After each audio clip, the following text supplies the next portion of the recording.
అందరికీ కొత్త ఆధార్ కార్డ్స్ రాబోతున్నాయా? అదేంటి? మళ్ళీ ఆ అవసరం ఏంటనుకుంటున్నారా? యెస్. భారత విశిష్ట గుర్తింపు ప్రాధికార సంస్థ యూఐడీఏఐ డిసెంబర్ నుంచే కొత్త ఆధార్ కార్డ్స్ జారీ చేసేందుకు కసరత్తు మొదలుపెట్టిందంటున్నారు. దేశవ్యాప్తంగా కూడా ఈ ప్రక్రియ స్టార్ట్ కాబోతుందంటున్నారు. అంటే ఈ కొత్త ఆధార్ కార్డ్ మీద ఏముంటాయంటే కేవలం మన ఫోటో, క్యూఆర్ కోడ్ మాత్రమే కనిపిస్తాయట. ఇప్పుడు పాత కార్డ్ మీద చూసేవాళ్ళం. మన డేట్ ఆఫ్ బర్త్, మన పేరు, మన ఇంటి అడ్రెస్ మొత్తం అన్నీ ఉండేవి.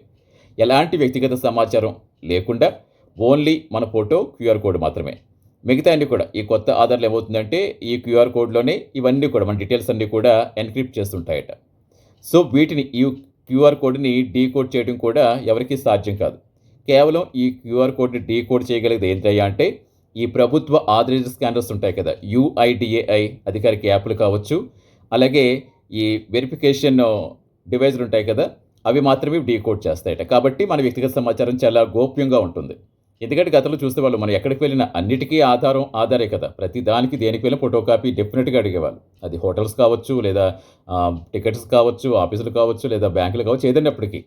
సో, ఇలా ఫోటో కాపీ తీసుకోవడంతోటి ఏంటంటే డేటా మొత్తం చోరీ జరుగుతోందని, మన డేటా లీక్ అవుతుందని, డేటా లీక్ పెద్ద ప్రమాదం అని అప్పట్లో చాలా రకాల డిస్కషన్స్ దీని మీద జరిగాయి.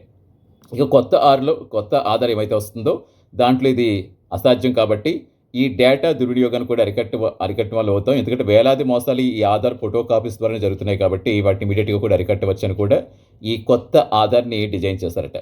ఈ కొత్త క్యూఆర్ కోడ్ ఇదేంటంటే ఎలా ప్రపంచ స్థాయి సెక్యూరిటీ ప్రమాణాలకు అనుగుణంగా దీన్ని డిజైన్ చేస్తారట. కాబట్టి రీసెంట్‌గానే చూసాం 2,00,00,000 ఆధార్ కార్డ్స్‌ని కూడా యూఐడీఏఐ తొలగించింది.